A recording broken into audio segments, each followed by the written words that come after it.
राम राम साहब, मैं हूं मुकेश चौधरी और आप देख रहे हैं मोनू के विचार।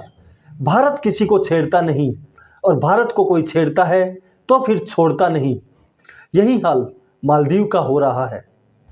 चाइनीज चंदे की चमक में भारत के वर्षों के एहसान भूलकर मालदीव ने भारत को छेड़ने का प्रयास तो कर लिया, लेकिन अब लेने के देने पड़ गए। भारत के एहसानों से पलकर बड़ा हुआ देश, जिसके विकास के हर हिस्से में कहीं न कहीं भारत का योगदान रहा है, जिस देश की जीडीपी और रोजगार का अधिकांश हिस्सा पर्यटन पर निर्भर है, उसे हमारे बैंकों ने लोन देकर विकसित करवाया था। आज भी भारत सरकार के इंफ्रास्ट्रक्चर के कई प्रोजेक्ट वहां पर चल रहे हैं। जब उनकी सेना नहीं थी तो हमारी सेना उनकी रक्षा करती थी। उनकी सेना को हमारी सेना ट्रेनिंग देती है। कोरोना के समय भारत सरकार ने उन्हें मुफ्त वैक्सीन दी है। कुल मिलाकर कहें तो मालदीव से हमारे रिश्ते हमेशा बहुत अच्छे रहे हैं। लेकिन सितंबर 2023 में जब मालदीव में सरकार बदली और चीन की तरफ झुकाव रखने वाले मोहम्मद मुइज्जू वहां के राष्ट्रपति बने, तो उन्होंने राष्ट्रपति बनते ही भारत के सैनिकों को वापस बुलाने का मुद्दा उठाना शुरू कर दिया। बताया जाता है कि उनके चुनाव में भी यह मुद्दा रहा था।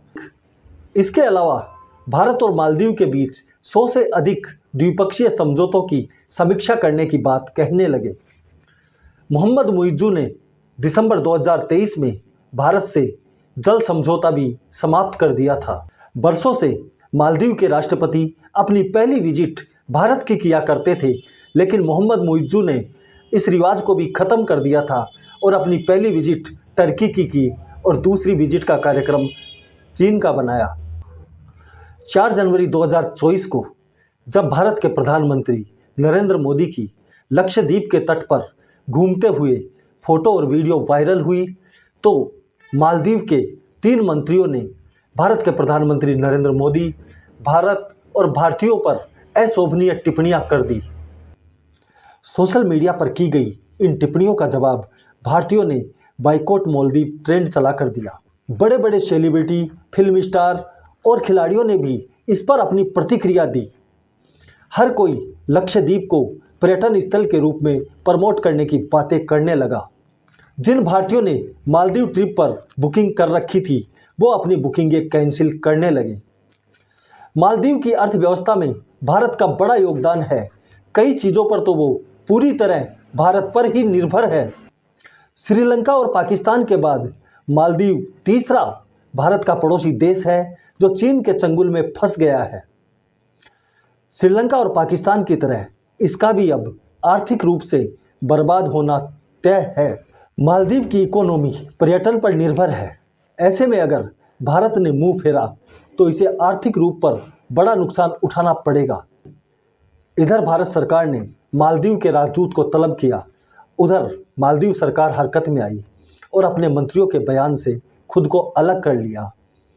तीनों मंत्रियों को बर्खास्त कर दिया गया।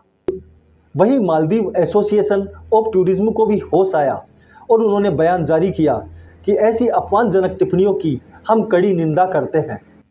मालदीव के इतिहास में मुसीबत के समय भारत सबसे पहले आगे आता है।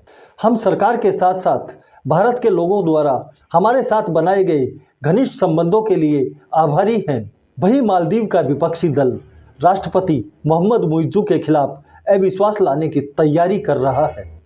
सीधी सी बात है, लक्षद्वीप के समुद्री तट पर बिना कुछ बोले कुछ पल टहल कर पीएम मोदी ने मालदीव के होश ठिकाने लगा दिए।